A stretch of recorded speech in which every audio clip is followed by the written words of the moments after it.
اعوذ باللہ السمیع العلیم من الشیطان اللعین الرجیم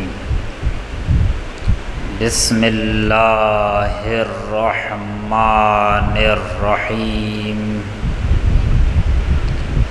الحمد للہ الذي هو الملك القدوس السلام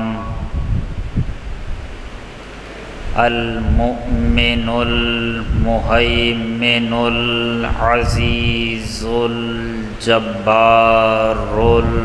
المتكبر والصلاة والسلام والتحية والإكرام على نبيه وحبيبه سيدنا ومولانا أبي القاسم محمد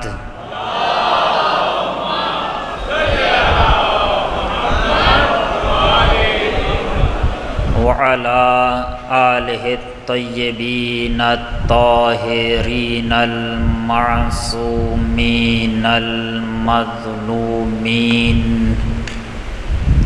الذین اذهب اللہ عنہم الرجس ویطہرکم وطہرہم تطہیرا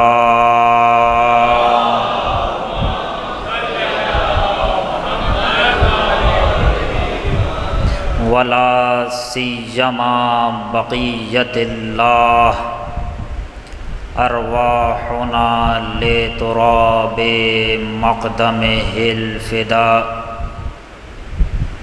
واللعنۃ الابدیۃ علی اعدائہم اجمعین اما بعد فقد قال اللہ عز اسمہ وجل شأنه في كتابه المجيد إنما يريد الله ليذهب عنكم الرجس أهل البيت ويطهركم تطهيرا.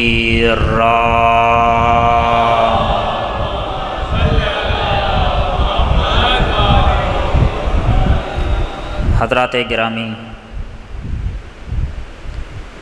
آپ حضرات کے سامنے اس آیہ کریمہ کے ذیل میں صفات اہل بیت کے موضوع پر گفتگو جاری ہے، اور آپ کے سامنے بیان کیا گیا کہ گزشتہ سال کی طرح اس سال بھی ہم چاہتے ہیں کہ زیارت جامعہ کبیرہ کے جملوں پر کچھ بات کی جائے. زیارت جامعہ کبیرہ کے جو اہل بیت علیہم السلام کی ایک عام زیارت ہے، اور یہ زیارت حضرت امام علی نقی علیہ السلام سے نقل ہوئی.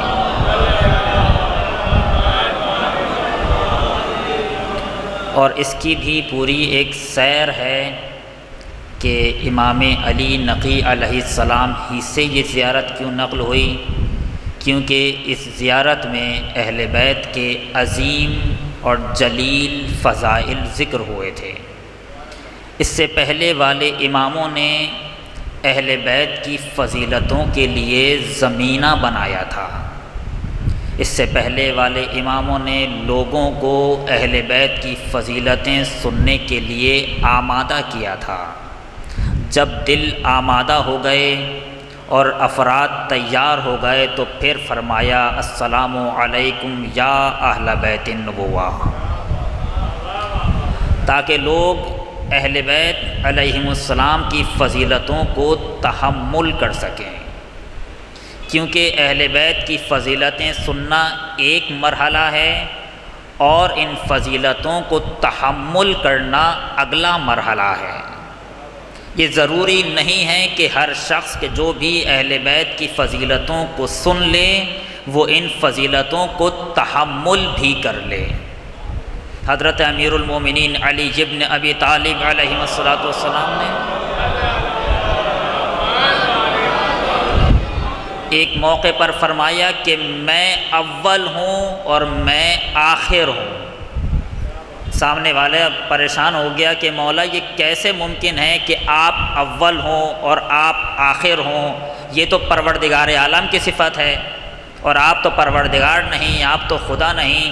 امیر المومنین نے محسوس کیا کہ ابھی اس کا دل آمادہ نہیں ہے، فوراً اپنی بات کو پلٹ دیا اور کہنے لگے میں اول ہوں یعنی میں وہ ہوں کہ جو سب سے پہلے پیغمبر پر ایمان لایا، اور میں آخر ہوں یعنی میں آخر تک پیغمبر کے ساتھ رہا۔ اور ہمیں یہ سکھا دیا فضیلتیں بھی ظرف دیکھ کر بیان کرنا۔ ایک صلوات پر محمد و آل محمد۔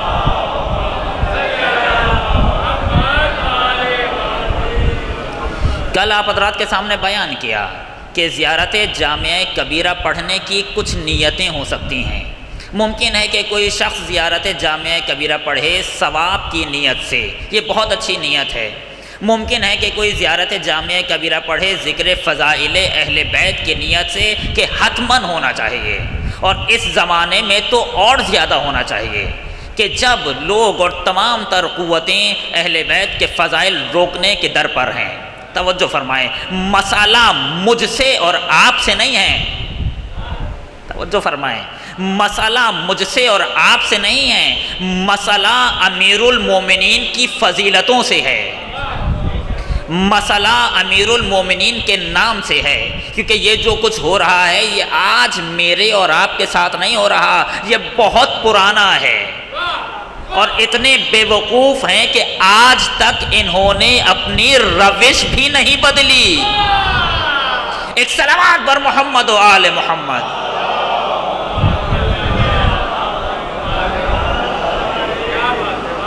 میں اس پر تفصیلی بات نہیں کر سکوں گا، بس اشارہ کر رہا ہوں۔ آپ دیکھیں تاریخ میں حاکم شام 3 کام کرواتا تھا، اہل بیت کے چاہنے والوں کے مقابل پر 3 کام کرتا تھا دشمن، جس میں سر فہرست حاکم شام تھا۔ 3 کام کرتا تھا۔ عجیب بات یہ ہے کہ آج بھی دشمن یہی تینوں کام کر رہا ہے۔ آپ اس کی تائید فرمائیں گے جب میں بیان کروں گا۔ عجیب بات یہ ہے کہ دشمن آج بھی تینوں ہی کام کر رہا ہے، حتیٰ روش بھی نہیں بدلی، جبکہ در در کی ٹھوکریں کھا چکے ہیں، اور انہیں معلوم ہے کہ یہ کبھی کامیاب نہیں ہو سکتے، مگر وہی جس طرح سے اہل بیت نے فرمایا کہ پروردگار عالم کی حمد ہے کہ اس نے ہمارے دشمنوں کو احمق بنایا۔ جو فرمائیں کیا کام کرتا تھا؟ سب سے پہلے پروپاگنڈا کرتا تھا۔ پروپاگنڈا، علی یہ کرتے ہیں، علی وہ کرتے ہیں، علی مسجد نہیں جاتے، علی تو پیغمبر کے صحابی نہیں، اور اس طرح کے جتنی بھی باتیں ہیں یہ سب تاریخ میں لکھی ہیں۔ سب و شتم کراتا تھا۔ یہ ساری باتیں میں بہت زیادہ وضاحت سے نہیں کر پاؤں گا کیونکہ ہم اپنے موضوع سے ہٹ جائیں گے۔ سب و شتم کراتا تھا، شام میں ماحول بنا دیا۔ توجہ فرمائیں، اس جملے پر میں عجیب بات کہنا چاہ رہا ہوں۔ دشمن نے کیا کیا اور ہمیں کیا کرنا چاہیے؟ دشمن کیا کرتا ہے؟ دشمن کبھی بھی یہ نہیں کہے گا کہ آپ امیر المومنین کے خلاف بولیں۔ توجہ فرمائیں، توجہ فرمائیں، دشمن کو معلوم ہے کہ کوئی یہ نہیں کرے گا، جس کے پاس بھی دل ہے وہ علی کے خلاف بول ہی نہیں سکتا۔ توجہ فرمائیں، دشمن یہ نہیں کرے گا۔ دشمن کیا کرے گا؟ وہی جو پہلے کیا، کیا کہ امیر المومنین کے خلاف ماحول بنایا۔ توجہ فرمائیں، امیر المومنین کے خلاف ماحول بنایا۔ جب ماحول بن گیا اور اس ماحول میں نئی نسل پروان چڑھی اور وہ نسل امیر المومنین کو بھول گئی، تو پھر اس نسل نے وہی کام کیا کہ جو حاکم شام چاہتا تھا۔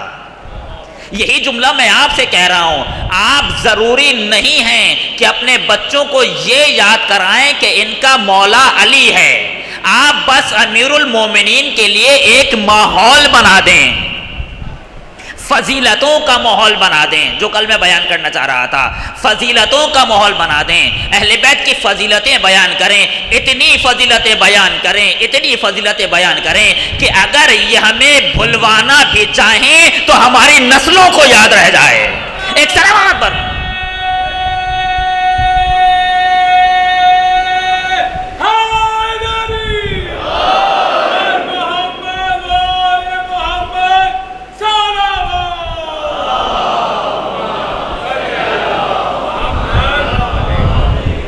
کل بھی میں اس بات کی طرف اشارہ کر رہا تھا، بس آج دوبارہ اشارہ کر دوں، یہ کہنا کہ بس یہ تو آئے اور انہوں نے فضیلتیں سنا دی، نہیں، ہماری یہ مملکت پاکستان ایسی نہیں ہے، یہاں پر ممبروں پر امیر المومنین کی بار بار فضیلتیں بیان ہونی چاہیے، اتنی بیان ہونی چاہیے کہ دشمنوں کو بھی یاد ہو جائے کہ علی کون تھا۔ تو فرمایا کیونکہ پرانے زمانے میں جو غلطی ہوئی ہے وہ آج تکرار نہیں ہونی چاہیے۔ پہلی غلطی جو حاکم شام نے کی وہ کیا؟ پہلا کام کیا کرتا تھا؟ پروپاگنڈا کرتا تھا، دوسرے مرحلے پر ڈراتا تھا، جو فرمائے ڈراتا تھا کہ اگر تم نے علی کا نام لیا تو میں یہ کر دوں گا، جو فرمائے۔ آپ بتائیں آج یہ سب کچھ ہو رہا ہے یا نہیں ہو رہا؟ اگر آپ نے جلوس نکالا تو ہم یہ کر دیں گے، وہی ڈرانے والی روش کہ جو پرانی روش چلی آ رہی ہے۔ تیسرے مرحلے پر خریدتا تھا۔ آپ بتائیں یہ تینوں کام ہو رہا ہے یا نہیں؟ سب سے پہلے پروپاگنڈا کیا جاتا تھا، امیر المومنین کے خلاف پروپاگنڈا، دوسرے مرحلے پر ڈراتا تھا، تیسرے مرحلے پر خریدتا تھا، اور یہ تینوں کام الگ الگ افراد کے لیے تھا۔ عوام کے لیے پروپاگنڈا تھا، خواص پروپاگنڈے میں نہیں آتے تھے، کیونکہ خواص کو معلوم تھا کہ علی کون ہے۔ پروپاگنڈا عوام کے لیے ہوتا تھا، خواص کو ڈرایا جاتا تھا، اور اگر ڈرتے بھی نہیں تھے تو خریدا جاتا تھا، اور اگر خریدے بھی نہیں جاتے تھے تو انہیں مار دیا جاتا تھا۔ آج بھی یہی تینوں کام ہو رہے ہیں، پروپاگنڈا بھی ہو رہا ہے، مجلسوں میں نہ جانا، یہ مجلسوں میں ایسا کر دیتے ہیں، یہ اس طرح سے نظر کھلاتے ہیں، یہ اس طرح سے فاتحہ کھلاتے ہیں، اتنا پروپاگنڈا کیا کہ لوگ ہم سے دور ہو گئے۔ توجہ فرمائیں، دوسرے مرحلے پر ڈرایا گیا کہ اگر تم نے امیر المومنین کا ذکر کیا تو تمہاری جان خطرے میں ہے۔ تیسرے مرحلے پر خریدا گیا کہ آج بھی خریدا جا رہا ہے، توجہ فرمائیں، آج بھی خریدا جا رہا ہے، یہ تینوں کام ہو رہے ہیں، مگر اللہ رے علی والے نہ کبھی پروپاگنڈے میں آئے، نہ کبھی ڈرنے میں آئے، نہ کبھی بکے۔ اگر کل، پرانا جملہ کہہ رہا ہوں، اگر کل 70 ممبروں سے حاکم شام امیر المومنین کو برا بھلا کہلوا رہا تھا، اللہ رے علی والے آج 70,000 ملین یا بلین ممبر ہیں جہاں سے امیر المومنین کی فضیلتیں بیان ہو رہی ہیں۔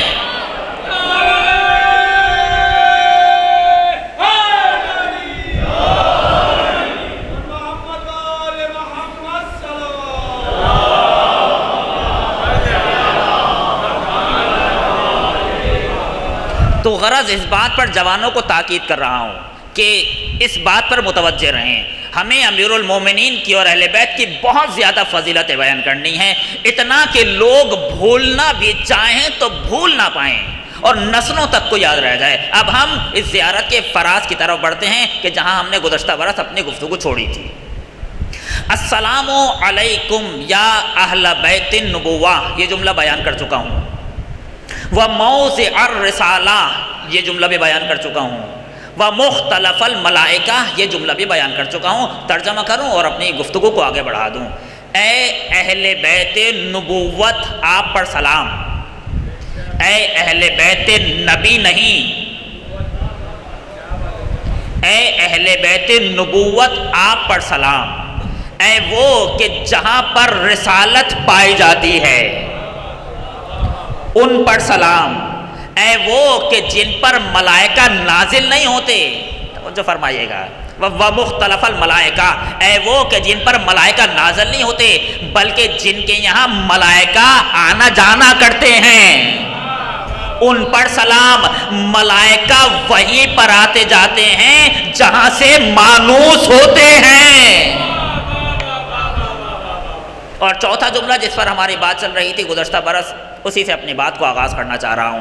وَمَحْبِطَ الْوَحْيِ، اے وہ کہ جو محل وحی ہیں، کہ جہاں پر وحی نازل ہوتی ہے ان پر سلام۔ اب یہاں پر میں تھوڑا رک کے آج کے مجلس تقریباً یہیں پر ہماری تمام ہو جائے گی۔ عزیزان گرامی، جیسی وحی، توجہ فرمائیں جوان، جیسی وحی پیغمبر اکرم صلی اللہ علیہ وآلہ وسلم پر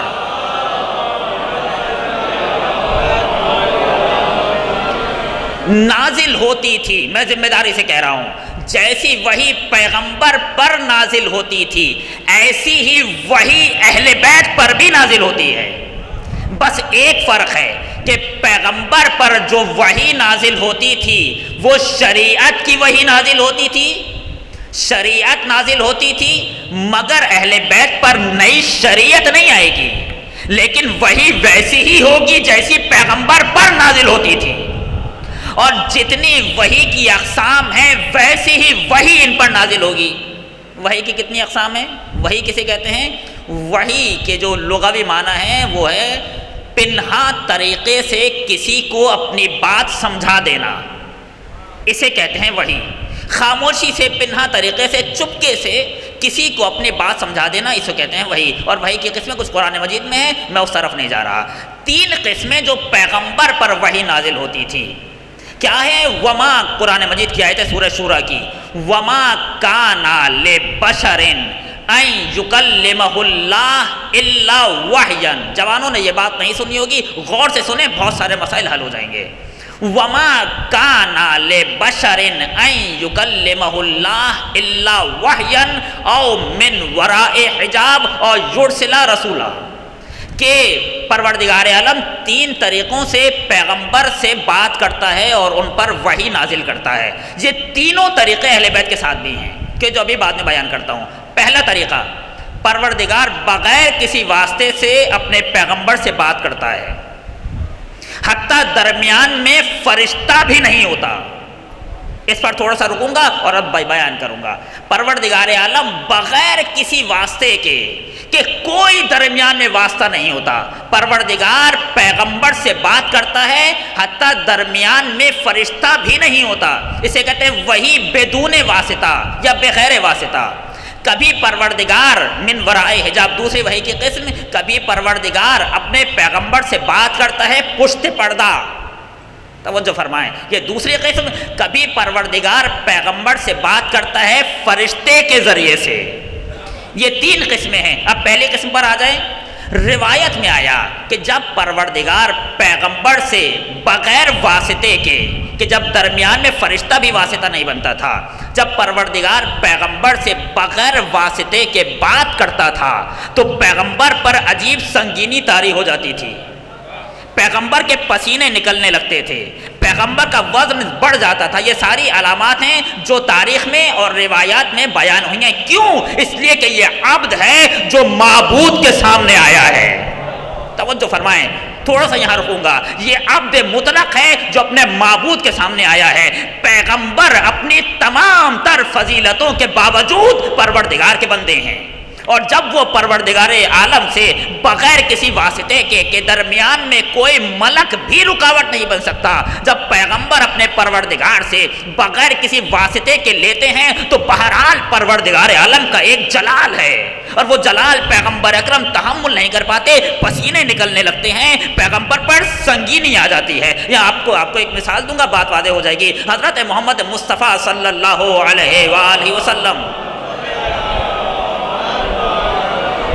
یہ آپ نے 1000 مرتبہ بات سنی ہوگی لیکن اس زاویے سے سنیے گا۔ پیغمبر معراج پر گئے، فکانا قاب قوسین او ادنا، دنا فتدلی فکانا قاب قوسین او ادنا۔ پیغمبر اتنے قریب ہوئے کہ 2 کمانوں کا فاصلہ۔ پھر فوراً کسی کے ذہن میں یہ نہ آئے کہ یہ فاصلہ مکانی تھا، یہ فاصلہ مکانی نہیں تھا، پروردگار عالم کا جسم ہی نہیں ہے کہ فاصلہ مکانی ہو۔ پروردگار عالم نے فوراً قید کو توڑا، فکانا قاب قوسین، 2 کمانوں کا فاصلہ، او ادنا یا اس سے بھی کم۔ کتنا کم تم سمجھ ہی نہیں سکتے۔ فاوحا، عجیب جملہ قرآن مجید کا، فاوحا الی عبدہ، فاوحا الی نبیہ ہی نہیں، فاوحا الی رسول ہی نہیں، فاوحا الی عبدہ ما اوحا۔ پروردگار نے اپنے بندے کی طرف وحی کی، یعنی اب عبد اور معبود میں کچھ باتیں ہو رہی ہیں، اور یہ وہ موقع ہے کہ جہاں پر جبرائیل کہہ چکے ہیں کہ میں آگے نہیں بڑھ سکتا۔ تو فرمائیں فَأَوْحَا إِلَىٰ عَبْدِهِ مَا أَوْحَا، جبرائیل کہہ چکے ہیں کہ میں آگے نہیں بڑھ سکتا، بس محمد ہیں اور محمود ہیں، اور درمیان میں کوئی واسطہ نہیں ہے۔ یہ ان سے باتیں کر رہے ہیں، وہ ان سے باتیں کر رہا ہے۔ لیکن یہ بات تو آپ نے سنی ہے، ایک طرف اشارہ کر رہا ہوں جو روایت میں بیان ہوا، پروردگار عالم نے پیغمبر سے امیر المومنین علی ابن ابی طالب علیہ السلام کی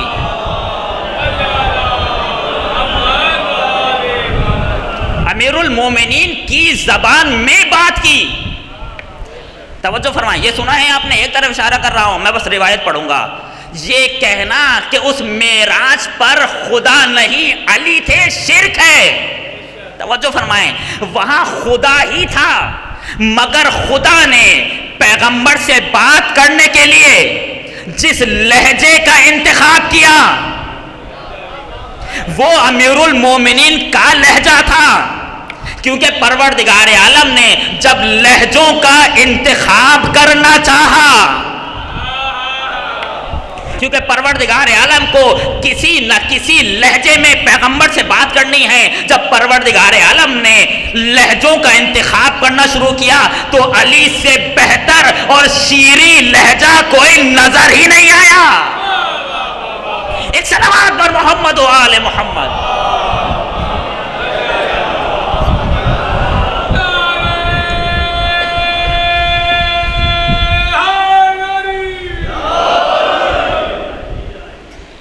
جب کسی نے پیغمبر اکرم صلی اللہ علیہ وآلہ وسلم سے پوچھا، تب عجیب راز ہے جو اس میں بیان کیا گیا۔ اس سے پہلے روایت بتاؤں، آپ کو اس کا ترجمہ بتا دوں، پھر روایت پڑھوں گا۔ کیوں پروردگار عالم نے ایسا کیا؟ یہ تو آپ حضرات نے سنا کہ پروردگار عالم نے پیغمبر سے سرگوشی کی، یہ ان سے سرگوشی کر رہے ہیں اور وہ ان سے سرگوشی کر رہا ہے۔ یہ عبد اور معبود، خالق اور مخلوق، محمود اور محمد آپس میں ایک دوسرے سے سرگوشی کر رہے ہیں، اور کیسی سرگوشی کر رہے ہیں، کیا راز کی باتیں ہو رہی ہیں یہ مجھے نہیں معلوم، لیکن یہ ضرور معلوم ہے کہ کچھ راز کی باتیں ہوئی ہیں، اور کچھ باتیں پیغمبر نے آنے کے بعد بتایا ہے کہ وہ راز کی باتیں کیا تھیں۔ میں بھی اس طرف بھی نہیں جا رہا کیونکہ معراج پورا ایک موضوع ہے، میں اس طرف نہیں جانا چاہتا، وقت نہیں ہے۔ کسی نے پوچھا، پیغمبر سے پوچھا گیا، بے ای لغت یا من ای لغت خاطبک ربک لیلۃ المعراج، پروردگار عالم نے کس لغت میں اور کس زبان میں آپ سے بات کی؟ توجہ فرمائیں، آوازی خاطبنی بلغت علی ابن ابی طالب، پروردگار نے علی کی لغت میں اور علی کی زبان میں مجھ سے بات کی۔ پھر پیغمبر نے خود پروردگار سے پوچھا، قل، تو پیغمبر نے خود فرمایا، میں نے پوچھا کہ پروردگار تو مجھ سے علی ہی کے لہجے میں کیوں بات کر رہا ہے؟ اور اچھا ہوا کہ پیغمبر نے پوچھ لیا، ورنہ یہ راز راز رہ جاتا۔ پیغمبر نے پوچھ لیا کہ اے پروردگار تو مجھ سے علی ابن ابی طالب کے لہجے میں کیوں بات کر رہا ہے؟ تو پروردگار عالم نے فرمایا کہ اے محمد، خلقتک من نوری، تمہیں میں نے اپنے نور سے بنایا، وخلقت علیا من نورک، اور میں نے علی کو آپ کے نور سے بنایا، فَطَّلَعْتُ مِنْ سَرَائِرِ قَلْبِكَ، میں پیغمبر میں آپ کے دل کی گہرائیوں سے واقف ہوں۔ کاش کہ آپ بات کو لے لیں۔ پروردگار نے فرمایا اے پیغمبر فَطَّلَعْتُ إِلَىٰ سَرَائِرِ قَلْبِكَ، اے پیغمبر میں آپ کے دل کی گہرائیوں سے واقف ہوں، کیونکہ میں آپ کا پروردگار ہوں۔ جب میں نے آپ کے دل کی طرف دیکھا، جب میں نے آپ کے دل کی طرف دیکھا، جب میں نے آپ کے قلب کی طرف نظر کی، فَلَمْ أَجِدْ إِلَىٰ قَلْبِكَ أَحَبَّ مِنْ عَلِيِّ بْنِ أَبِي طَالِبٍ، جب میں نے آپ کے دل کی طرف نظر کی تو میں نے دیکھا آپ کے دل کی محبوب ترین شخصیت علی ابن ابی طالب ہیں۔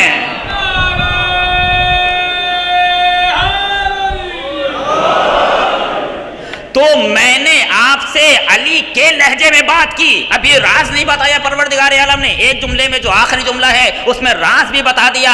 اے پیغمبر، پھر جب میں نے آپ کے قلب کو دیکھا، جب میں نے آپ کے دل کی گہرائیوں کو دیکھا، جب میں نے آپ کے دل کے اسرار کو دیکھا تو میں نے محسوس کیا کہ آپ کے دل کی گہرائیوں میں علی پایا جاتا ہے۔ میں نے دیکھا کہ آپ کے دل کی گہرائیوں میں اور آپ کا محبوب صرف علی ابن ابی طالب ہے۔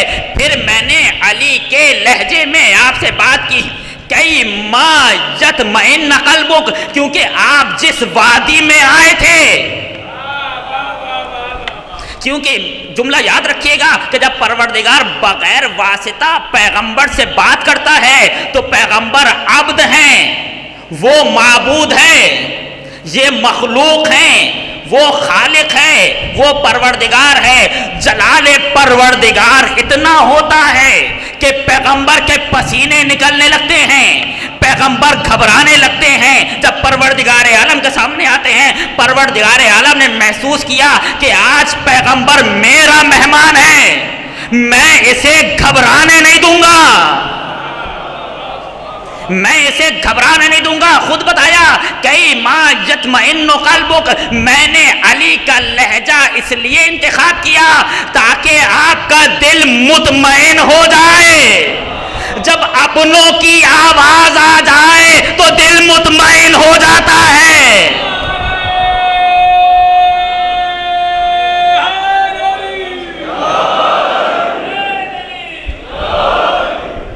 جب اپنوں کی آواز آ جائے، اگر آپ کسی ایسی وادی میں چلی جائیں کہ جہاں پر آپ کو بہت سنگینی کا احساس ہو رہا ہو اور کسی اپنے کی آواز آ جائے تو ساری سنگینی ختم ہو جاتی ہے۔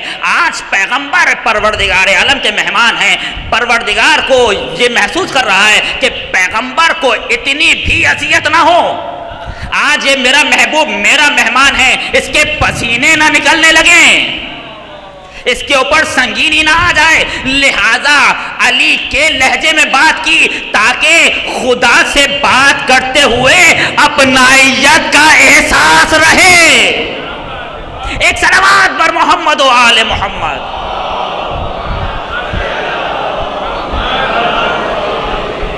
یہ ہے وحی بدون واسطہ، بغیر واسطہ، کہ جب پیغمبر پر بغیر واسطے کی وحی آتی ہے تو پیغمبر پر سنگینی طاری ہو جاتی ہے، پیغمبر کا پسینہ نکلنے لگتا ہے کہ پیغمبر پروردگار عالم کے سامنے ہیں۔ کہ جب کسی نے حضرت امام جعفر صادق علیہ السلام سے پوچھا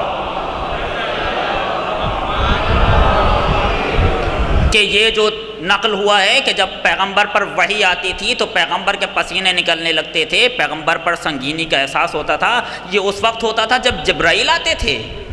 فرمایا کیسی باتیں کر رہے ہو؟ قعدا بین یدیہ قعدۃ العبد، جب جبرائیل آتے تھے تو غلاموں کی طرح آتے تھے۔ توجہ فرمائیں، پیغمبر سے اجازت لیتے تھے، کیونکہ جبرائیل پیغمبر سے افضل نہیں ہیں بلکہ پیغمبر کے خادم ہیں، اور خادم جب آقا کے پاس جاتا ہے تو اجازت لے کے جاتا ہے۔ تو جب جبرائیل آتے ہیں، خود روایت میں بیان کیا گیا، جب جبرائیل آتے تھے تو پیغمبر کے پسینے نہیں نکلتے تھے، پیغمبر ایک عام حالت میں رہتے تھے، اور جبرائیل بندوں کی طرح آتا تھا، جبرائیل غلاموں کی طرح آتا تھا کہ میں اپنے آقا کے پاس جا رہا ہوں، اور اس پر انشاءاللہ ہم بعد میں بات کریں گے، شاید آج ہی مجلس میں بات کریں۔ دوسرا مرحلہ یا دوسری وحی جو ہے وہ ہے پشت پردہ، کہ جب پروردگار عالم نے، مثال کے طور پہ میں مثال دے رہا ہوں تاریخ سے، کہ جب حضرت موسیٰ علی نبینا و آلہ وعلیہ السلام نے دور سے ایک روشنی دیکھی اور اپنے اہل و عیال سے کہا کہ میں تمہارے لیے آگ لے کر آتا ہوں تاکہ سردی میں تھوڑا گرمی کا احساس ہو، لیکن اب جو جا کر دیکھا تو وہ روشنی کچھ اور نہیں، وہ ایک نور تھا۔ پروردگار عالم نے ایک علامت رکھی ہوئی تھی کہ موسیٰ یہ وہ علامت ہے کہ جہاں پر میں تم سے بات کروں گا۔ اب جناب موسیٰ علیہ السلام جانے لگے، پروردگار عالم نے حضرت موسیٰ کو بلایا، انی انا ربک، موسیٰ میں تمہارا پروردگار ہوں، آؤ قریب آؤ۔ موسیٰ جانے لگے، آواز آئی فخلع نعلیک، موسیٰ اپنی نالین اتار کر آنا، انکا بالواد المقدس طویٰ، تم ایک مقدس وادی میں ہو۔ اور علماء نے بتایا نالین سے مراد کیا ہے، جو علماء نے بتایا تفاسیر میں لکھا نالین سے مراد یہ ہے کہ حضرت موسیٰ کے دل میں اپنے اہل و عیال کی محبت تھی، کیونکہ حضرت موسیٰ اپنے اہل و عیال کے لیے آگ لینے کے لیے آئے تھے۔ پروردگار عالم نے آواز دی، موسیٰ جب میرے پاس آؤ تو تمہارے گھر والوں کی محبت بھی رکاوٹ نہیں ہونی چاہیے۔ توجہ فرمائیے گا، موسیٰ تمہارے گھر والوں کی بھی محبت رکاوٹ نہیں ہونی چاہیے، جب تم میرے پاس آؤ تو تمہارا دل بالکل خالی ہونا چاہیے، کیونکہ تمہارے گھر والوں کی محبت میری محبت میں رکاوٹ نہ بن جائے۔ یہ موسیٰ کا مرحلہ تھا، لیکن جب پیغمبر معراج پر گئے تو پروردگار عالم نے آواز دی، ہے میرے حبیب نالین پہن کر آنا۔ یہ اہل بیت کی محبت ہے جو خدا کی محبت سے الگ نہیں ہے بلکہ خدا کی محبت سے ملی ہوئی ہے۔ ایک سلامات پر محمد و آل محمد۔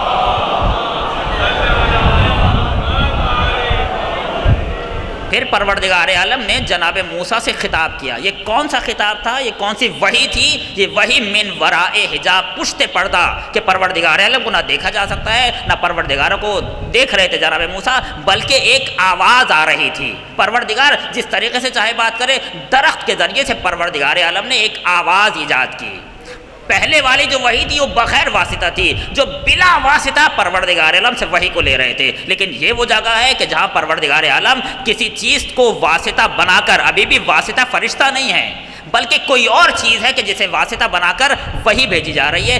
تیسرا مرحلہ فرشتے کا مرحلہ ہے کہ پروردگار عالم فرشتوں کے ذریعے سے پیغمبروں پر یا اپنے نبیوں پر وحی نازل کرتا ہے۔ تین وحی کی اقسام میں نے آپ حضرات کو بتائیں، وحی بغیر واسطہ، وحی پشت پردہ اور وحی فرشتے کے ذریعے سے۔ یہ تینوں وحیاں حضرات اہل بیت علیہم الصلاۃ پر بھی نازل ہوتی ہیں۔ اہل بیت خدا سے بغیر واسطہ بھی بات کرتے ہیں، مثال دوں گا بات واضح ہو جائے گی۔ پروردگار سے محبت الوحی کا معنی بیان کر رہا ہوں کہ ان پر وحی نازل ہوتی ہے۔ حضرات اہل بیت پروردگار عالم سے بغیر واسطے کے بھی بات کرتے ہیں، پروردگار عالم سے پشت پردہ بھی بات کرتے ہیں، اور پروردگار سے فرشتے کے ذریعے بھی بات کرتے ہیں۔ اب ایک ایک کی مثالیں دو، بات واضح ہو جائے۔ حضرت امام جعفر صادق علیہ الصلوۃ والسلام نماز پڑھ رہے ہیں، آواز دی ایاک نعبد و ایاک نستعین، اتنی مرتبہ یہ جملہ تکرار کیا کہ غش آ گیا۔ اب یہ غش سے کیا مراد ہے؟ پیغمبر مثلا جو ابھی ہماری بات چل رہی تھی، جب پیغمبر پر وحی نازل ہوتی تھی تو پیغمبر پر غش طاری ہو جاتا تھا۔ یہ غش سے کیا مراد ہے؟ یہ پیغمبر کا غش اور ہمارا غش ایک جیسا ہے، زمین آسمان کا فرق ہے پیغمبر کے غش میں اور ہمارے غش میں۔ کیوں؟ جب ہم پر غش طاری ہوتا ہے تو ہماری عقل زائل ہو جاتی ہے، ہوتی ہے نہیں؟ جب کوئی غش کے عالم میں جائے تو اسے کچھ نہیں معلوم باہر کیا ہو رہا ہے، اسے اپنے بارے میں بھی نہیں معلوم کہ کیا ہو رہا ہے۔ مگر پیغمبر پر جب وحی نازل ہو رہی ہے تو پیغمبر علم خدا سے ملے ہوئے ہیں، اور ممکن ہی نہیں ہے کہ کوئی علم خدا سے مل جائے اور عقل زائل ہو جائے۔ پھر کون سا غش ہے؟ غش سے مراد یہ ہے کہ جب پیغمبر پر یا اہل بیت پر غش طاری ہوتا تھا تو باہر سے بالکل کٹ جاتے تھے یہ حضرات، اور صرف پروردگار عالم سے متصل ہو جاتے تھے۔ اب وہاں کوئی نہیں ہے، میں ہوں اور میرا خالق ہے، اسے کہتے ہیں غش، ورنہ نہ ان کا غش ہمارے غش جیسا ہے، نہ ان کی نیند ہماری نیند جیسی ہے۔ ہم سوتے ہیں تو ہمارا دل بھی سوتا ہے، لیکن روایت میں آیا جب اہل بیت سوتے ہیں تو ان کا دل جاگا رہتا ہے. کیوں؟ اس لیے کہ یہ قلب کائنات ہیں، یہ محور کائنات ہیں، یہ جان کائنات ہیں. اگر یہ سو گئے تو کائنات ختم ہو جائے گی. تو ان کی نیند ہماری نیند جیسی نہیں ہے. بہرحال حضرت امام جعفر صادق علیہ الصلوۃ والسلام پر غش طاری ہوا. کسی نے پوچھا مولا یہ کیا ہوا؟ تو فرمایا میں نے خود خدا سے سنا. یہ قرآن مجید کی آیت ہے، خود پروردگار عالم اس قرآن مجید کی تلاوت کر رہا تھا. ایاک نعبد و ایاک نستعین. یا مثلا ایک شخص حضرت امام محمد باقر علیہ الصلوۃ والسلام کے بعد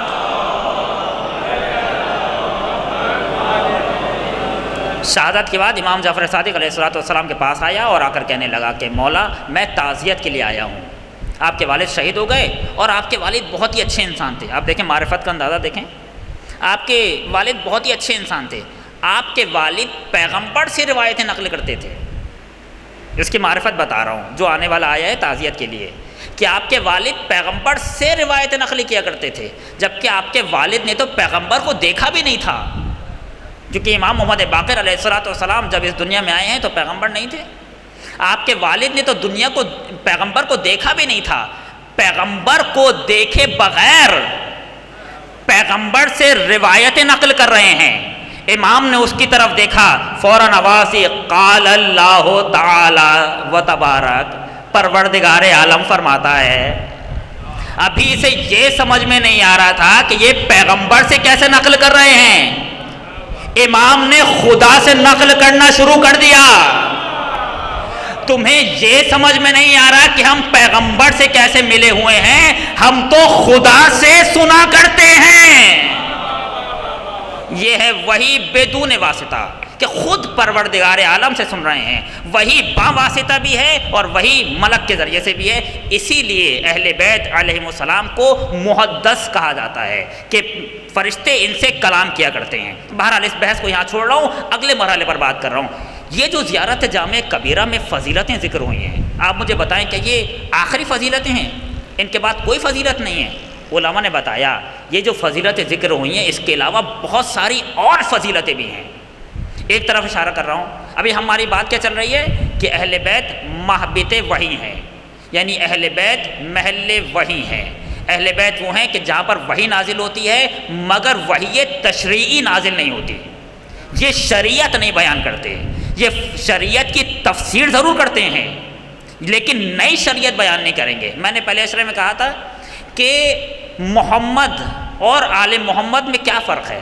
آپ کو معلوم ہے محمد اور آل محمد میں کیا فرق ہے؟ کوئی فرق نہیں ہے، بس ایک فرق ہے. کیا؟ محمد اجمال ہیں اور آل محمد تفصیل ہیں، اور کوئی فرق نہیں ہے، کوئی فرق نہیں ہے. اجمال اور تفصیل کی مثال دوں گا، بات بہت زیادہ واضح ہو جائے گی جوانوں کے لیے. آپ نے کتابیں پڑھی ہیں، ایک زمانہ تھا جب کتابیں پڑھی جاتی تھیں. جوانوں کو کچھ تو یاد ہوگا، سلیبس کی کتابیں یا اس سے پہلے کی کتابیں. اس میں کیا ہوتا ہے؟ سب سے پہلے انڈیکس ہوتی ہے، فہرست ہوتی ہے. اس کے بعد پھر کتاب کا لٹریچر جو بھی کچھ ہوتا ہے، متن وغیرہ وہ لکھا جاتا ہے. آپ بتائیں فہرست اور متن میں کیا رابطہ ہے؟ کون سا رابطہ ہے؟ آپ کہیں گے یہ فہرست بے عین ہی کتاب ہے یا نہیں ہے؟ فہرست بے عین ہی کتاب ہے، اور یہ جو متن ہے یہ کتاب ہے، یہ کتاب بے عین ہی فہرست ہے. کیسے؟ فہرست میں وہ سب کچھ بیان ہو گیا کہ جو بعد میں کتاب میں بیان ہونے والا ہے. توجہ فرمائیں، فہرست میں وہ سب کچھ بیان کر دیا گیا. ہیڈنگز کی صورت میں، ہیڈ لائنز کی صورت میں فہرست میں وہ سب کچھ بیان کر دیا گیا جو بعد میں کتاب میں بیان ہونے والا ہے، اور کتاب وہی سب کچھ بیان کر رہی ہے جو فہرست میں بیان ہو چکا ہے. بات سمجھ میں آ گئی؟ فہرست اجمال ہے، کتاب تفصیل ہے. جو رابطہ اجمال اور تفصیل کے درمیان ہے یہی رابطہ محمد اور آل محمد کے درمیان ہے. محمد اجمال ہیں، آل محمد اسی اجمال کی تفصیل ہیں. لیکن نئی زندگی پیش نہیں کریں گے، وہی زندگی پیش کریں گے جو محمد پیش کر کے جا چکے ہیں۔ ایک صلوات پر محمد و آل محمد۔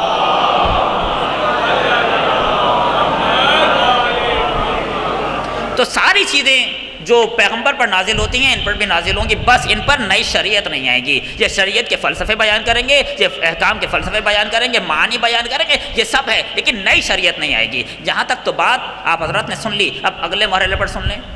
اہل بیت صرف محل وحی نہیں ہے، توجہ فرمائیں، اہل بیت صرف محل وحی نہیں ہے بلکہ اہل بیت مصدر وحی ہے۔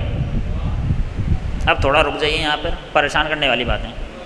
اہل بیت صرف محل وحی نہیں ہے، اہل بیت صرف وہ جگہ نہیں ہے کہ جہاں پر وحی نازل ہوتی ہے، بلکہ اہل بیت وہ جگہ ہے کہ جہاں پر وحی ایجاد ہوتی ہے۔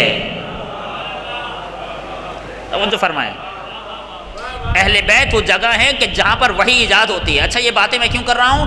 ہمیں اپنے محکمات پر پورا یقین ہونا چاہیے اور ہمیں اپنے محکمات ازبر ہونے چاہیے۔ ہمیں یہ محکمات بعین ہی اپنے بچوں کو بتانے ہیں، ہمارے بچے بھولنے نہ پائیں کہ محکمات یاد ہوں۔ جب تک یہ محکمات ہمارے ہاتھ میں نہ ہوں ہم اہل بیت کی تعلیمات کی تفاسیر بیان کر ہی نہیں سکتے۔ وہ کیسے؟ آپ بتائیں، فرشتے کا مرتبہ اہل بیت سے پہلے ہے یا بعد میں؟ آپ کہیں گے بعد میں، کیوں؟ اس لیے کہ اول ما خلق اللہ نوری، پیغمبر نے فرمایا پروردگار عالم نے سب سے پہلے میرے نور کو خلق کیا، یعنی جب پروردگار عالم نے انہیں خلق کیا تو اس پوری کائنات میں، جبکہ کائنات تو نہیں تھی، سمجھانے کے لیے کہہ رہا ہوں، اس کائنات میں ہو کا سناٹا تھا، اس کائنات میں ہو کا سناٹا تھا۔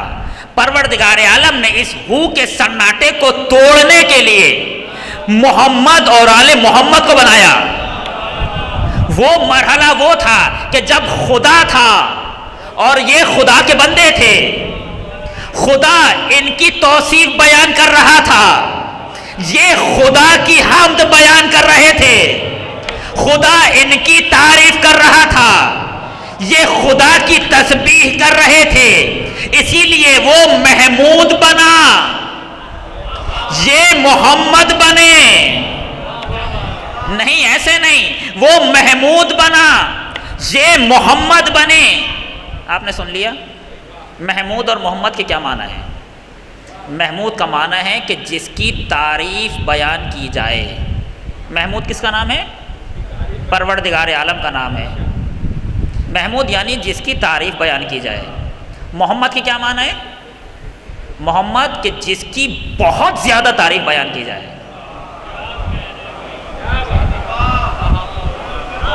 باب تفعیل سے ہے محمد، جو حضرات عربی جانتے ہیں، افعال تفعیل دوسرا باب جو ہے ثلاثی مزید فی کا، باب تفعیل سے ہے محمد، محمود جس کی تعریف بیان کی جائے اور محمد جس کی بہت زیادہ تعریف بیان کی جائے۔ یہ کیا ہوا؟ مالک تو بہرحال مالک ہے اور یہ تیری مملوک ہیں، تو خالق ہے، یہ مخلوق ہیں، تجھے محمد ہونا چاہیے، تجھے محمد ہونا چاہیے، مگر محمد یہ ہیں، انہیں محمود ہونا چاہیے، مگر محمود تو ہے۔ پروردگار آواز دے گا یہی بتانا چاہ رہا ہوں، جب ہو کا سناٹا تھا اور کوئی نہیں تھا، میں نے اس سناٹے کو توڑنے کے لیے محمد کو خلق کیا۔ یہ اس وقت صرف ایک تھا، اس عالم میں 14 بنے، حقیقت ایک ہی تھی، محمد، میم ہے میم دال۔ میں نے اس سناٹے کو توڑنے کے لیے ایک حقیقت کو بنایا، میم ہے میم دال۔ یہ وہ مقام تھا کہ جہاں میں ان پر صلوات بھیج رہا تھا، میں ان کی توصیف بیان کر رہا تھا، میں ان کی تعریف بیان کر رہا تھا کہ کیسے بندے ہیں میرے، کتنے پاک و پاکیزہ بندے ہیں میرے، کتنے اچھے بندے ہیں میرے، کتنے طیب و طاہر بندے ہیں میرے. اور یہی وہ مقام تھا کہ جہاں یہ میری تعریف بیان کر رہے تھے. الحمدللہ، سبحان اللہ، الحمدللہ، اللہ اکبر، یہ میری تمجید کر رہے تھے، تقدیس کر رہے تھے، تحمید کر رہے تھے. یہی بتانا چاہ رہا ہوں میں خالق ہوں، یہ مخلوق ہیں. اگر یہ مخلوق ہو کر میری تعریف کریں تو میں محمود ہوں، اور میں خالق ہو کر ان بندوں کی تعریف بیان کرے تو محمد ہیں.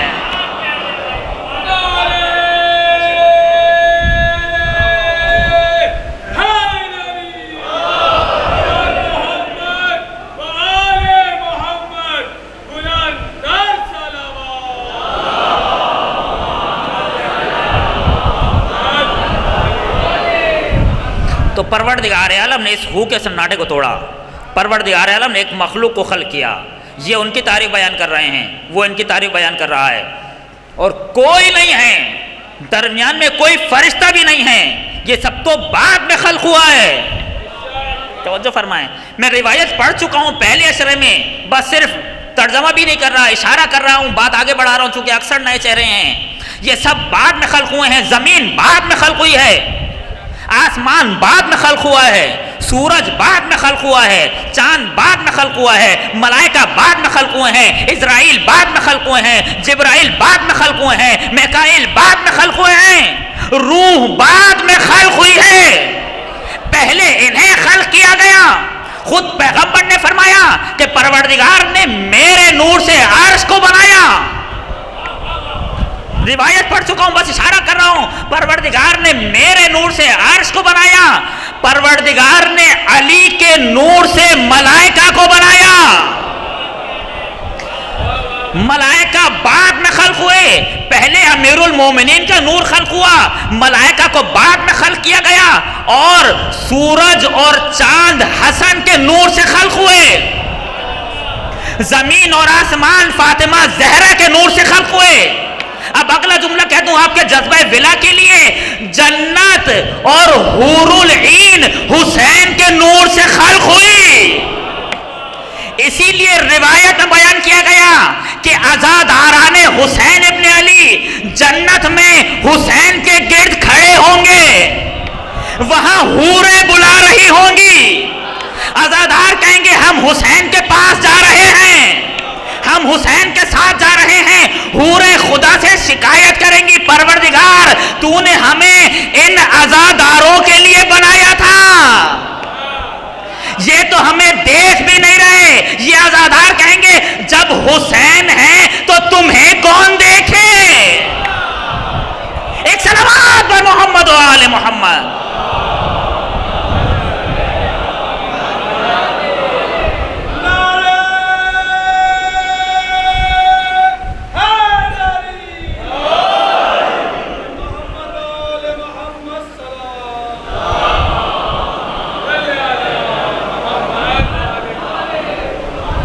تو اب آپ بتائیں فرشتوں کا مرتبہ پہلے ہے یا ان کا؟ یہ ہمارے محکمات ہیں، جوان بھولنے نہ پائیں، یہ ہمیں اپنی نسلوں میں بتانا ہے. مجھے ایسا لگتا ہے کہ آج کل جب ہم باتیں کرتے ہیں تو کچھ جوان تھوڑے پریشان ہو جاتے ہیں، کیسے ممکن ہے یہ ایسے ممکن ہے کہ ابھی بتایا پروردگار عالم نے پہلی مخلوق جو خلق کی ہے وہ محمد ہے. میم ہے میم دال، جو اس عالم میں بس ایک تھی. پھر پروردگار عالم اس نور کو شکافتہ کیا. کیسے شکافتہ کیا مجھے نہیں معلوم. اور پھر پروردگار نے سب کچھ ان کے بعد خلق کیا. عرش ان کے بعد بنا، ملائکہ ان کے بعد بنے، زمین اور آسمان ان کے بعد بنے، سورج چاند ستارے سب کچھ ان کے بعد بنے. تو آپ بتائیں کون پہلے، ملائکہ پہلے یا اہل بیت؟ اگر یہ سب سے پہلے ہیں، توجہ فرمائیں، اگر یہ سب سے پہلے ہیں تو پروردگار عالم سب سے پہلے انہی کو دے گا علم. اگر پروردگار کسی کو دے گا تو سب سے پہلے انہیں دے گا، کیونکہ یہ ہیں سب سے پہلے. یہ پروردگار سے لے کر آگے بڑھائیں گے. توجہ فرمائیں.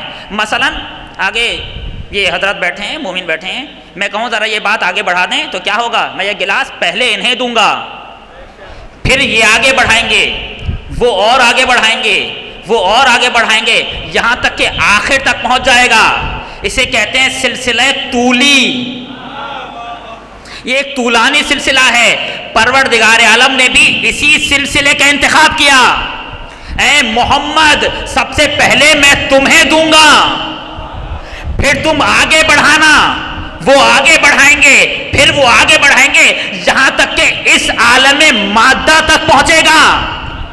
میں نے دیا ہے, توجہ فرمائیں, میں نے دیا ہے, میں نے آپ کو دیا, آپ نے ان کو دیا, آپ نے ان کو دیا. کوئی یہ نہیں کہے گا کہ خالق یہ ہیں, کوئی یہ نہیں کہے گا کہ رازق یہ ہیں, لیکن اگر پیچھے والا آگے والے کو دیکھے گا تو کہے گا خالق بھی یہی ہیں, رازق بھی یہی ہیں. لیکن یہ سب کچھ کہاں سے دے رہے ہیں؟ میں نے ان کو دیا ہے. توجہ فرمائیں, میں نے ان کو دیا, انہوں نے آگے بڑھایا. پروردگار عالم نے بھی ایسے ہی کیا. سب سے پہلے رزق محمد اور آل محمد کو دیا. انہوں نے ملائکہ کو دیا, ملائکہ نے ہم تک پہنچایا. اب اگر ہم یہاں سے دیکھیں گے تو خالق وہ نظر آئیں گے, رازق وہ نظر آئیں گے, مگر پروردگار عالم نے انہیں دیا ہے. اور یہ بھی خدا ہی نے بتایا کہ یہ سلسلہ میں نے بنایا ہے, تو اس میں شرک کہاں سے آ گیا؟ سلسلہ میں نے بنایا, سلسلہ میں نے قائم کیا, تو میں بتاؤں گا توحید کیا ہے اور شرک کیا ہے. اگر میرے ذریعے سے آئے تو توحید بنے گا, شرک نہیں بنے گا. میرے ذریعے سے لینے والوں میرے سلسلے سے لینا ہوگا. اگر کل کی بحث یاد ہو, میرے سلسلے سے لینا ہوگا. اگر میرے سلسلے سے لوگے تو عین توحید بنے گا, اور اگر اس سلسلے کو چھوڑ کر کہیں اور سے لیا تو شیطان سے لوگے, شرک بھی کرو گے, توحید بھی نہیں ملے گی. ایک صلوات پر محمد و آل محمد.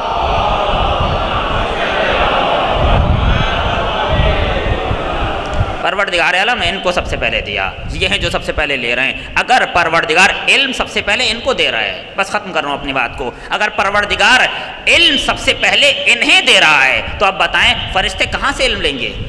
ان سے علم لیں گے. اب وحی کہاں ایجاد ہوگی؟ وحی کہاں ایجاد ہوگی؟ وحی ان کے یہاں ایجاد ہوگی, کیونکہ یہ عالم بے علم اللہ نہیں ہے. توجہ فرمائیں, یہ ایسا نہیں ہے کہ یہ عالم ہے پروردگار عالم کے علم کے, بلکہ یہ علم خدا ہیں. توجہ فرمائیں, زمین آسمان کا فرق, میں فرق واضح نہیں کر پاؤں گا, ختم کر رہا ہوں بات, وقت تمام ہو گیا. یہ عالم نہیں ہیں بلکہ یہ علم خدا ہیں. توجہ فرمائیں, یہ رازق نہیں ہیں بلکہ یہ رزق خدا ہیں. یہ حی نہیں ہیں بلکہ یہ حیات خدا ہیں. خدا کی حیات ان کے پاس, تعطیل لازم نہ ہے, توحید کو ملحوظ خاطر رکھتے ہوئے خدا کی قدرت ان کے یہاں, خدا کا علم ان کے یہاں, تو سارا علم خدا ان کے یہاں پایا جائے گا. اب اگر فرشتہ بھی لے گا تو انہی سے لے گا. اب یہ جواب رہ جائے گا فرشتہ, اب یہ کیسے ممکن ہے کہ فرشتہ ان سے لے رہا ہے اور انہی کو دے رہا ہے؟ اب یہ جواب رہ جائے گا, ایک سوال میں نے ایجاد کر دیا. فرشتہ جو ان کی حقیقت سے لے گا اور اس دنیا میں آ کر انہی کو لا کر دے گا. اب کیسے لا کر دے گا جبکہ فرشتہ تو ان کے بعد ہے؟ اور جب فرشتہ لے کر آئے گا تو کیسے لے کر آئے گا؟ پہلے ان سے اجازت لے گا. فرشتہ ان کا آقا نہیں ہے, فرشتہ ان کا خادم ہے. تمام فرشتے جب بھی ان کے دروازے پر آئے, میں نے صرف آج سوال ایجاد کیا ہے, کوئی جواب نہ دے, جواب میں خود دوں گا. اگر سوال میں نے ایجاد کیا تو جواب دینے کا حق سب سے پہلے مجھے ہے, چونکہ وقت نہیں ہے لہذا جواب نہیں دے پا رہا. سوال ایجاد کیا ہے صرف, جواب سے سوچیں. کوئی بھی فرشتہ آئے گا تو سب سے پہلے ان کے دروازے پر دستخط دے گا. یہ جو آپ نے سنا ہے کہ جب پیغمبر اکرم صلی اللہ علیہ وآلہ وسلم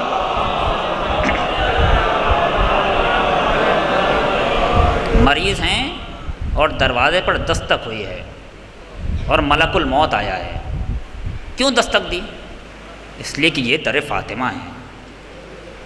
ملک الموت ان کا خادم ہے, ملک الموت کا مرتبہ ان کے بعد ہے.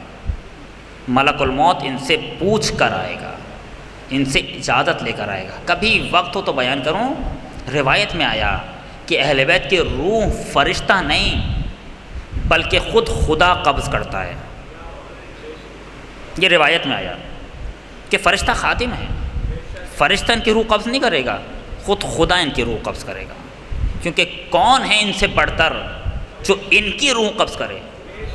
کون ہے سوائے خدا کے؟ پروردگار ان کی روح قبض کرے گا. سارے فرشتے ان کے خادم ہیں. جن کے در پہ فرشتے آتے تھے انہیں کے خیمے جلا دیے گئے. جن کے بچوں کے فرشتے جھولے جھلاتے تھے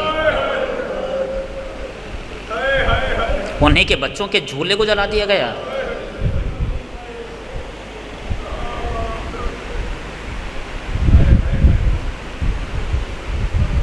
فرشتوں کی عصمت ان کی عصمت کے ذریعے سے کاش وقت ہو، اور انہی کی چادریں چھین لی گئیں. ایک شخص کہتا ہے کہ میں نہ جانے کتنا عرصہ زینب کا ہمسایہ رہا، زینب کا پڑوسی رہا. زینب کو دیکھنا تو دور کی بات، میں نے زینب کی کبھی آواز بھی نہیں سنی. سوچئے ایسی زینب کو کوفے شام کے بازاروں میں لے آئے.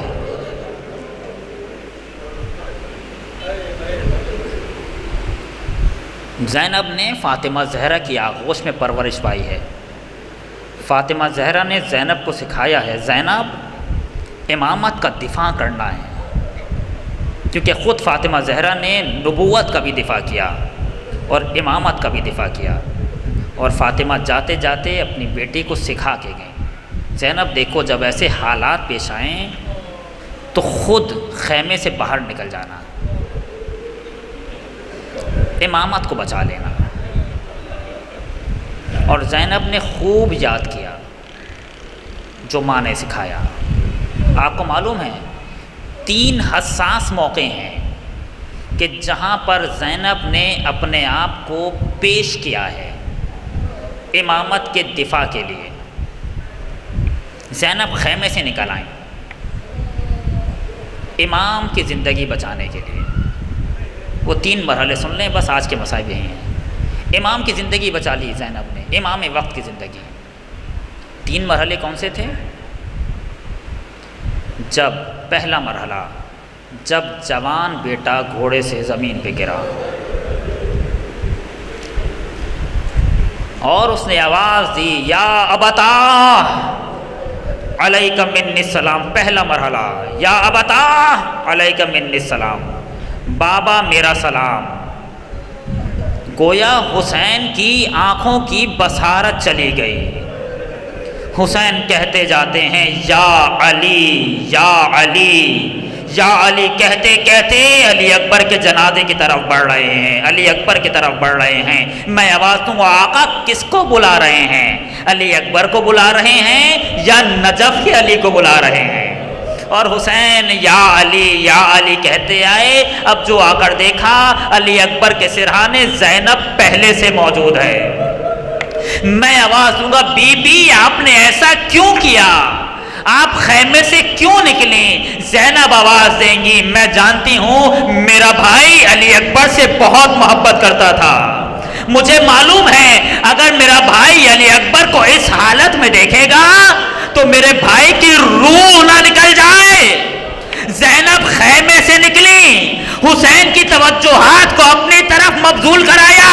حسین علی اکبر کو بھول گئے. زینب کی طرف دیکھا، زینب ابھی میں زندہ ہوں، خیمے کی طرف چلی جاؤ.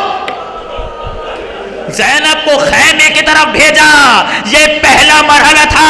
دوسرا مرحلہ سنیں گے کون سا مرحلہ؟ کہ جب حسین نظر نہیں آ رہے زینب خیمے سے نکلی، کبھی ادھر دوڑی کبھی ادھر دوڑی، میرا ماں جایا نظر نہیں آ رہا. اب جو دیکھا ایک نشیب پر نظر پڑی، حسین زمین پر لیٹے ہوئے تھے، شیر امام کے سینے پر سوار تھا.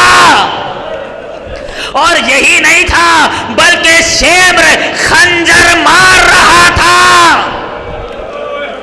شیبر کہتا ہے جب میں خنجر مار رہا تھا تو مجھے حسین کے کچھ کہنے کی آواز آئی، میں سمجھا شاید حسین مجھے بددعا دے رہے ہیں، لیکن جب کان لگا کے سنا تو آواز آ رہی تھی، عباس دیکھو میرے ہوتے ہوئے زینب خیمے سے نکل آئی۔ آواز دی اما فیکم مسلم، کیا تم میں کوئی مسلمان نہیں ہے؟ میرا ماجایا ذبح ہو رہا ہے، کوئی بچانے والا نہیں ہے۔ حسین نے دیکھا، زینب کو اشارہ کیا، زینب چلی جاؤ، ابھی حسین زندہ ہے۔ میں آواز دوں گا بی بی آپ خیمے سے کیوں نکلی؟ زینب آواز دیں گی میرے ماجائے کا گلا کٹ رہا تھا، اور گلا کٹ نہیں رہا تھا بلکہ خنجر مارا جا رہا تھا۔ خنجر تیز نہیں تھا بلکہ خنجر تند تھا۔ میرے بھائی کو بہت تکلیف ہو رہی تھی، میں خیمے سے نکلی، بھیا تکلیف ہو رہی ہوگی۔ حسین اپنی تکلیف بھول گئے، زینب کی طرف متوجہ ہوئے، زینب ابھی میں زندہ ہوں۔ یہ دوسرا مرحلہ تھا۔ تیسرا مرحلہ سنیں گے کہ جب زینب کو رسیوں سے باندھا گیا اور انہیں وہاں سے گزارا جہاں پر شہداء کے لاشیں پڑے ہوئے تھے، زینب حسین کے سرہانے آئیں اور آ کر کھڑی ہو گئیں، اور حسین کی کٹی ہوئی گردن کا زینب نے بوسہ لیا۔ اس کے بعد مدینے کا رو کر کے کہنے لگی، صلی علیکہ ملائکۃ السماء، نانا آپ پر آسمان کے ملائکہ نے نماز پڑھی تھی۔ وَهَذَا حُسَيْنٌ مُرَمَّلٌ بِالدِّمَاءِ مُقَطَّعُ الْأَعْضَاءِ، نانا یہ آپ کا حسین ہے جس کے اعضاء قطع ہو چکے ہیں، جو خون میں غلطہ ہے۔ هَذَا حُسَيْنٌ مَجْزُورُ الرَّأْسِ مِنَ الْقَفَا، نانا یہ وہ حسین ہے جسے پوست سے ذبح کیا گیا۔ مسلوب الامامت والردا، نانا اس حسین کا امامہ بھی چھین لیا گیا، اس کا لباس بھی چھین لیا گیا۔ ابھی زینب یہ دیکھ رہی تھی کہ زینب کی نگاہ پڑی، سید سجاد کو دیکھا، ایک رنگ آ رہا تھا، ایک رنگ جا رہا تھا۔ سید سجاد کی طرف آئیں، اپنے آپ کو سید سجاد اور حسین کے لاشے کے درمیان حائل کیا۔ سید سجاد کی توجہات اپنی طرف مبذول کرائیں، میرے بیٹے یہ کیا حالت بنا رکھی ہے، ایسا لگتا ہے کہ روح نکلنے والی ہے۔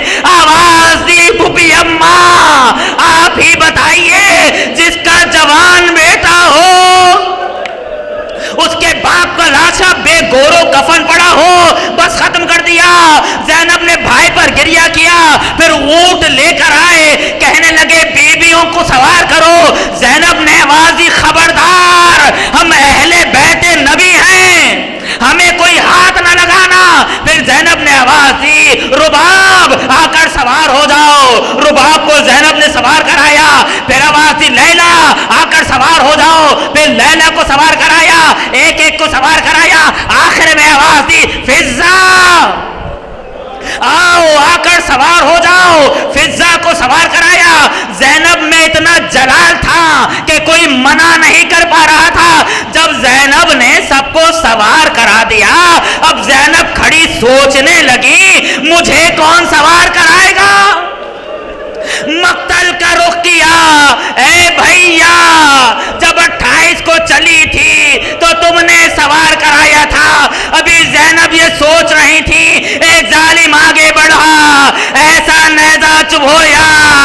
زینب گھبرا کے سوار ہوئی، اے میرے بھیا مجھے معاف کر دینا، میرے پاس چادر نہیں تھی ورنہ تمہیں کفن پہنا دیتی۔ ہائے میرا بھائی، واہ حسینہ، واہ مظلوم۔